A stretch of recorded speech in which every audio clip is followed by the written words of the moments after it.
Behind me is the most important car in the world. Why is that? Well, the Toyota Corolla is the most sold car and also in many rankings the most reliable car in the world.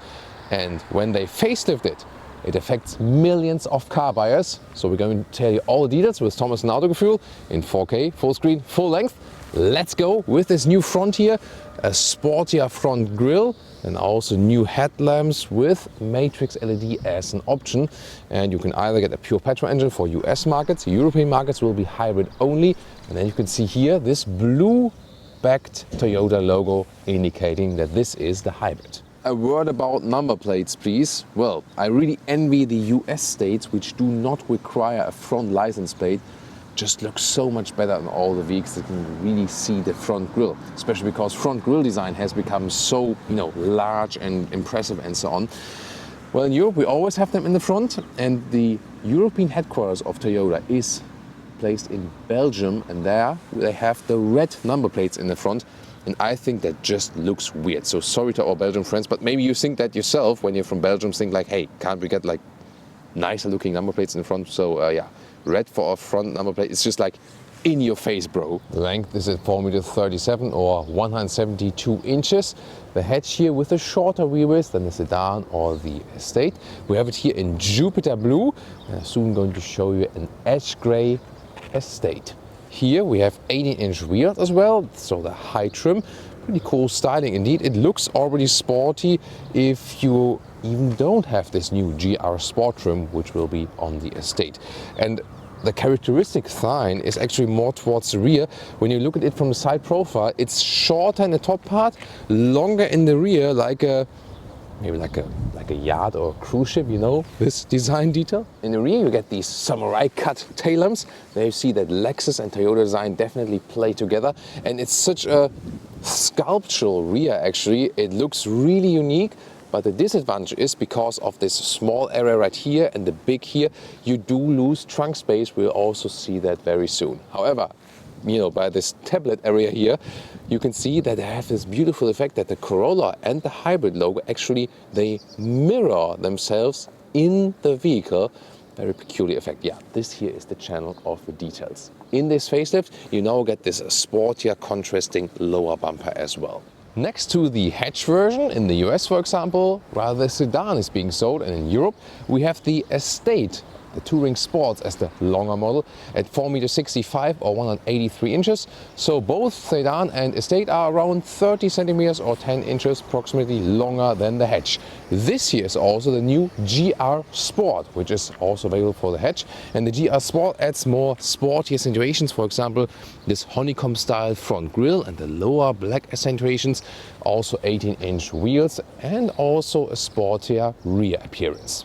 Now to the famous Autogefühl interior review, where we also check door closing sounds and so on. This is the key fob, nothing special, and the door closing sound is also nothing special. Nice white contour stitch. This is also soft right here. So the top structure here looks good.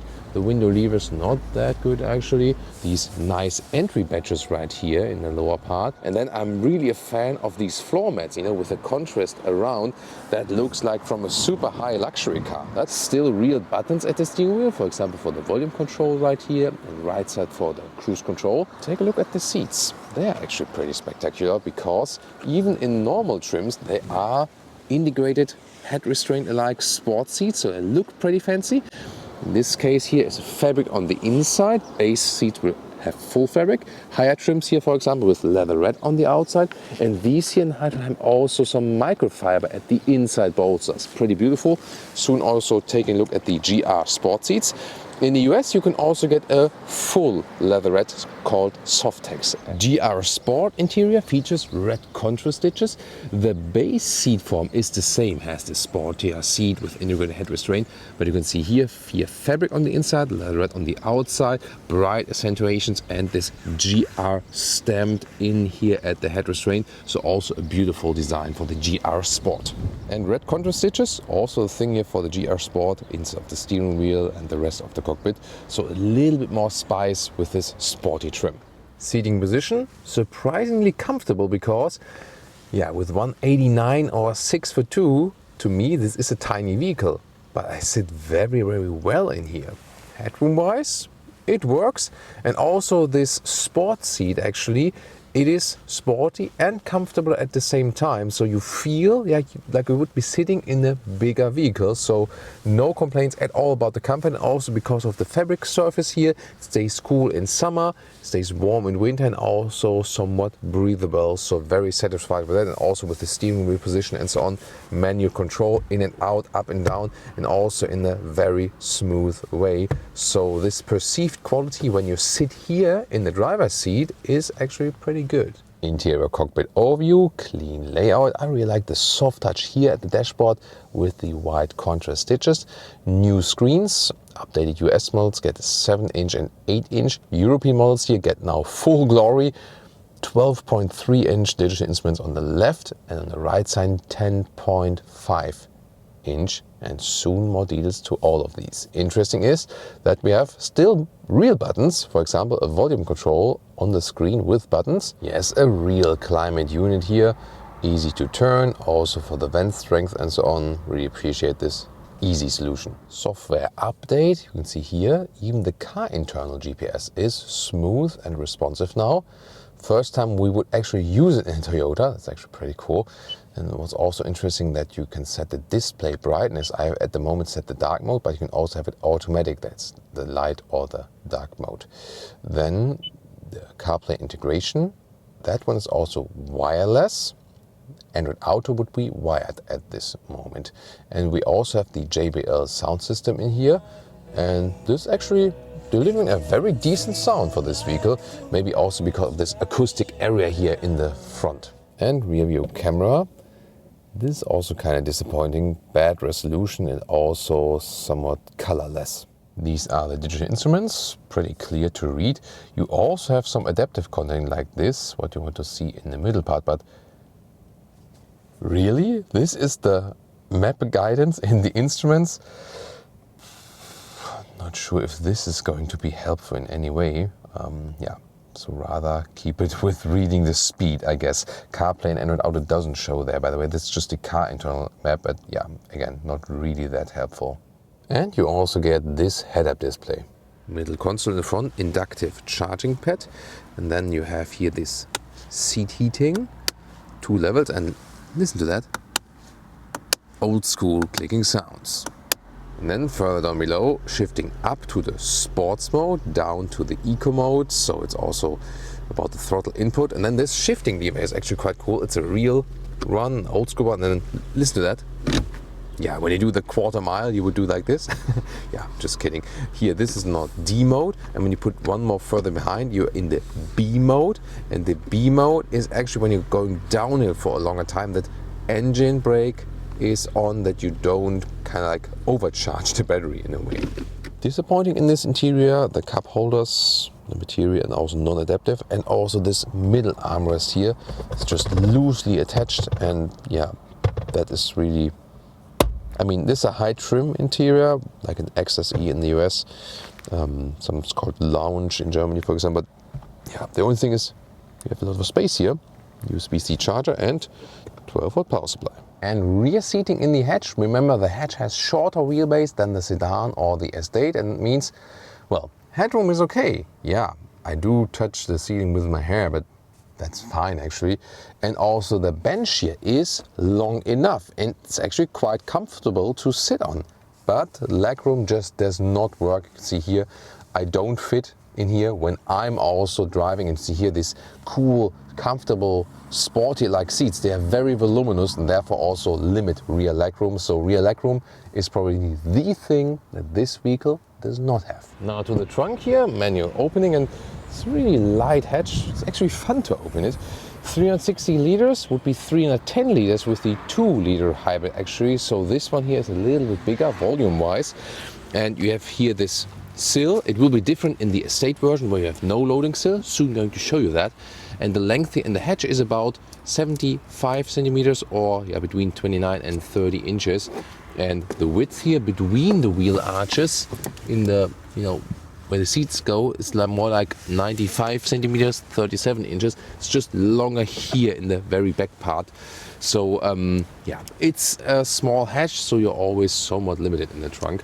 But here you can fold the seats. There is this step then here. The total length here, when I fold the seat, 150 meters or 59 inches. Now the rear interior of the Touring Sports, the Estate, is also similar for the sedan because they have longer wheelbase, and that means here I can sit behind myself in the rear, so that works barely. I mean, it's close, yes, but in hatch, you know, it was like here, it wasn't working at all. And of course, the big difference, Touring Sports here, the Estate, electric hatch, and then this vast area we can see right here. And I'm really impressed by the build quality of details now by Toyota. For example, here, this top cover has rails on the side, and you press it like this. Wow, that is, as we know from premium vehicles. So the hatch was ending right here at 75 centimeters or like 29, 30 inches right here. That is where the hatch trunk is ending. And now here we have this longer, and that is like a meter or 40 inches. And the height here is at 65 centimeters or 26 inches. And folding everything here really flat, and the total length then to the front seat, almost 180 millimeters or 71 inches. And look at that beautiful integration of the trunk light here. It's on both sides actually.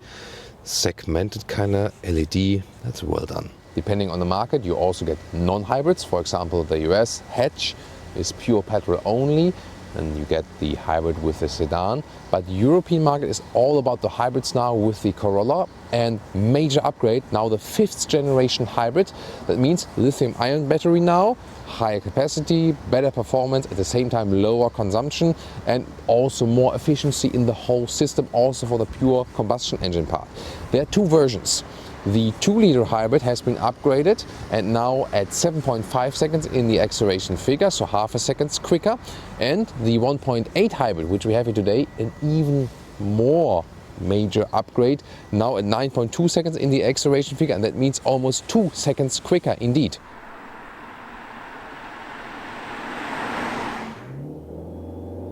Acceleration.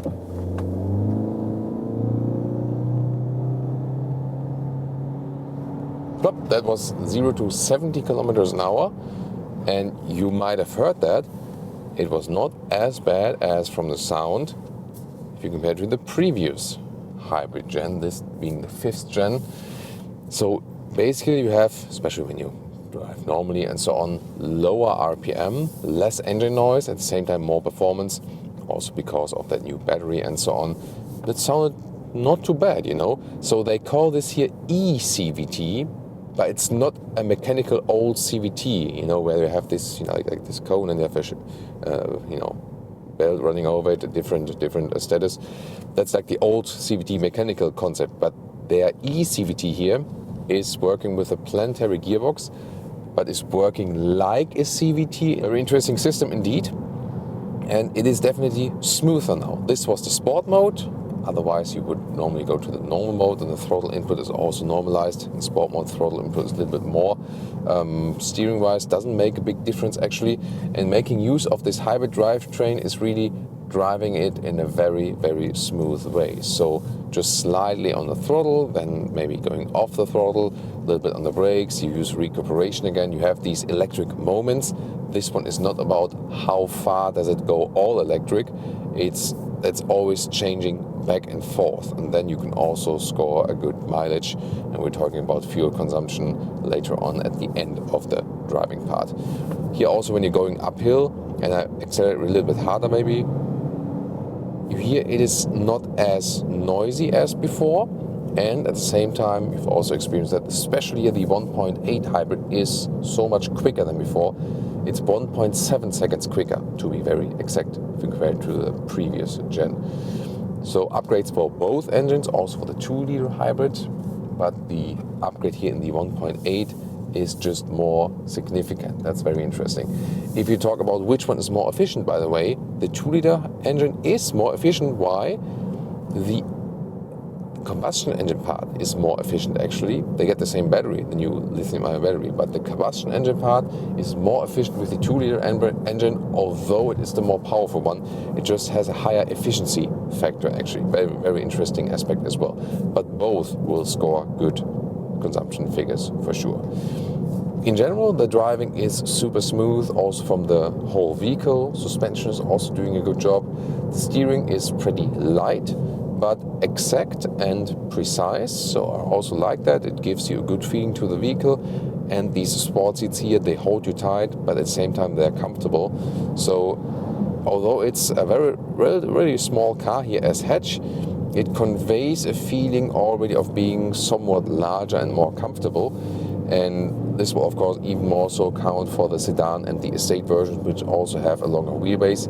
Here the hatch would then be a little bit more versatile vehicle that you can, have some fun and lane changing, and it is indeed a lot of fun. These engines, they are tuned for efficiency, so they are not about most fun, so they're not that responsive. With the pure petrol engine, you will have some kind of a different driving feeling. The hybrid is really more tuned into that smooth driving and the smooth transitions, and that's also fun. I can also show you later when we're more like stationary or parking in and out, there you can also make use of that one, and then, for example, ease in and out of the parking lot, just pure electric. That's also pretty cool. So you always calm down when you're driving that one here, and in this new 5th gen hybrid system, that helps you to calm down because you don't have this ECVT effect that you had in the previous generation. A little bit, it's still there, but definitely less than before. I think it also handles very well here in the corner, at the moment going uphill.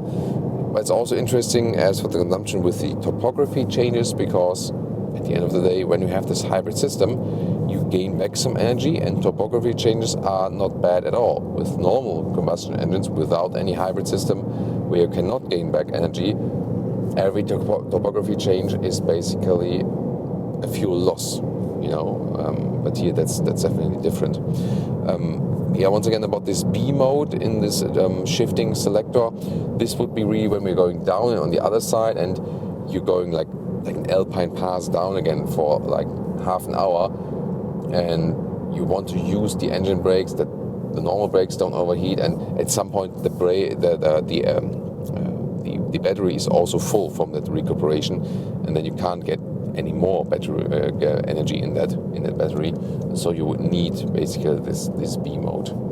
I also think it's really cool how here the drive modes, they change here with the visualization, normal and sport goes red and so on. That's actually a very nice effect to give you some more emotion, character, and also these new digital instruments here, they help you with that as well.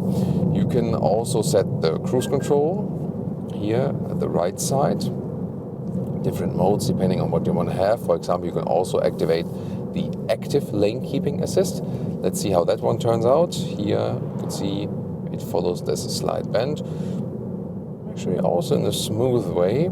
Then the distance to the truck in front of me is being kept, not too intrusive. LTA unavailable soon says here, because it wants me to take control of the steering wheel, but that was here like for show purposes. So that was actually quite smooth. And here we can also accelerate up the hill then now. Yeah, there you hear this effect a little bit, but again, it's not too hard actually. Now a little bit fast into the corner. Yeah, there is where the hatch is actually a lot of fun. Pretty cool. So, and also when you go like a little bit left and right. The only thing is that sometimes the steering is a little bit too light for me. That's probably for comfort reasons, that they want to have it easy when parking in and out. But when sporty driving, it could give you a little bit more feedback, I think. But it's not too bad overall. And again, there's no dead zone area. So you have feeling and control over the car basically all the time. And we have very nice curvy roads here, and it is really a lot of fun. So especially because of that sporty seating position. Let me just try once again with the eco mode and the steering. Normal mode, sport mode. No, there's not really a feeling I would have in the difference. Normal mode, sport mode. yeah, it's more about like how fast the RPMs pick up, how quick the throttle input is. That is then the main difference then here. Is this 1.8 hybrid enough, or do you have to go for the 2-liter engine? So far I would have said yes, the 1.8 was just too slow. Now with this power upgrade, I think you can also very well go with that one. It's more about the entry price then, definitely, if you want to save money there. Since the 2-liter engine is a little bit more fuel saving, it won't be a big difference, but a little bit more, you can also argue that on the long run, it might be better to go for the 2-liter engine. And also, if you think about resale value, the 2-liter engine might make more sense. So both are definitely attractive now with these new acceleration figures. If you have the initial money, or if the leasing rate isn't that different, go for the 2-liter engine. More displacement is usually pretty helpful, and when it's also more efficient, you might also get back the money then over time if you drive it for a very, very longer period of time or so on. But if you want to keep the entry price low, then this 1.8 engine is now in this new generation here also absolutely fine. Remember, all these cars have front-wheel drive. So also when you go for the normal non-hybrid engine, for example in the US hatch, will be front-wheel drive, then you won't have this hybrid effect, but you still will have, if you really hammer the throttle, rather an understeering effect because of the front-wheel drive. But it doesn't have too much power, so that won't be the most crucial effect. As for the roundabout visibility, we had this very screaming out design, and for that it's actually quite decent. The B pillar is pretty big, therefore we also have these blind spot monitors that help you when cars are overtaking. But to the rear, it's surprisingly good actually. So good view to the rear because of this huge rear mirror. And difference than sedan and estate, they are somewhat different in driving, not too big and not too much. The weight difference, for example, hatch and estate is just, I think it was like 60 kilograms or something. So it's that, the significance is that little that they even have the very same acceleration figure, the hatch and the estate, with the same engines, of course. And the only thing you will notice is you have a longer wheelbase in sedan and estate, and that's why they will be a little bit more stable when running straight, give you a little bit more, let's say, motorway satisfaction, stability feeling. But then in the corners, the hatch will be a little bit more agile. It's not too big actually, but you will have a little bit more fun here in the hatch and a little bit more calmness and stability in the estate and in the sedan. So I think I really like the changes here with the facelift, not only visually, also interior-wise, with the infotainment upgrade, and also especially then with the engine, this one is actually more fun, and overall just a very smooth driving experience with this system here overall. Also when it's getting a little bit tighter, I like how, seeing that last turn in, how precise the wheels were following my commands, and that is actually then also fun in the corners. But the big question now is here, when we finished our loop, we'll drive more kilometers now to get a realistic result, to give you the final fuel economy figure.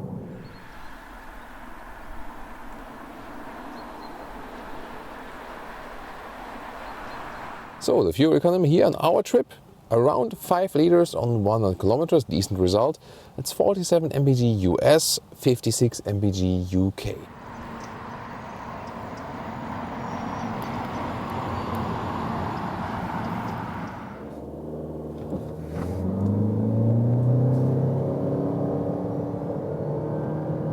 That was 0 to 70 kilometers an hour with the 2-liter hybrid. He had 196 horsepower, so approximately 200 horsepower, and 1.7 seconds quicker, so almost 2 seconds quicker in the 0 to 100 kilometers or 0 to 60 miles an hour acceleration figure. Here the 2-liter hybrid if you compare to the 1.8-liter hybrid. What you feel engine noise-wise, not sure if you also realize it with the acceleration, this high displacement directly leads to some more low frequency engine noises. That's likable, I would say. So it sounds a little bit better in that respect. but of course it does not change like the whole driving characteristic or something. You know, the same things count for that you have more the smooth driving experience with a lot of electric moments. And also in our first driving part, there's an interesting gauge right there. Last ride it was also around 65% where we had the EV only. So that's very interesting that most of the time we've been driving electric. Still, there is the consumption because you need the combustion engine in the moment where, for example, you're going uphill and so on. Therefore, there's still significant consumption left. But there you can see, especially in the city and so on, you drive locally emission-free for a lot of time. That's also a good thing to improve the air in the city, for example. And it's also fun actually to ease this car around, just pure electric here and there. Then you've seen the acceleration difference is there. You also have to, see the difference 0 to 70. That's also very interesting. And agility-wise, here we also have the estate, also the wheelbase that would be almost similar in the sedan. And you feel that indeed you have a little bit less agility in corners.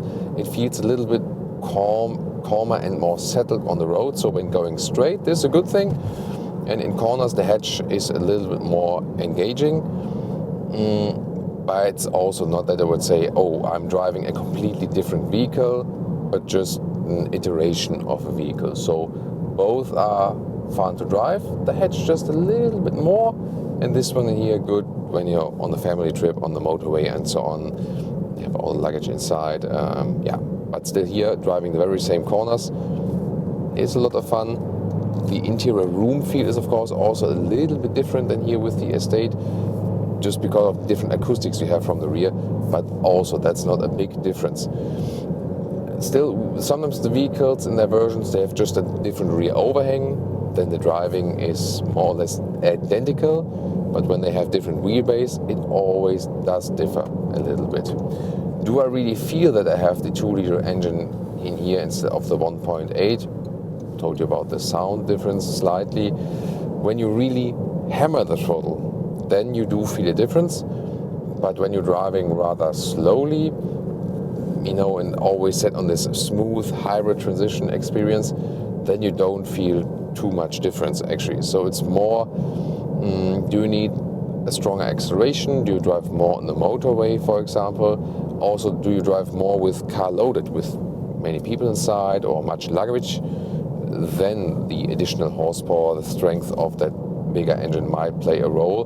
But if that's not a crucial factor to you, then you might as well also live with a smaller engine. So when you keep it steady, let's say like this perceived difference is not that large. Of course, when you have moments like these, is uphill and then you go on the throttle, then you feel it's a little bit more instant, that acceleration, and you just have a little bit more punch. It comes easier. So it is a little bit cooler in the acceleration. Also here, the same thing is applied with this 5th generation hybrid drivetrain. So you have less of this rubber band effect from the known mechanical CVTs, lower RPM if you compare it to the previous generation hybrid, and therefore just an easier driving feeling, a calmer driving feeling. So really good what they have improved here with the engines, and we've already seen it with the hatch. Good fuel economy. Of course, here at our end of the test drive with the estate, we'll also take the fuel economy in here from the bigger hybrid system. Overall, really cool drive. So no matter if hatch, estate or sedan, they're all kind of similar. Wheelbase is different, and also the drivetrains, they are also kind of similar. So you have like small steps between individual engine and trims, and also the different versions of the very same car. It still stays one Corolla for sure.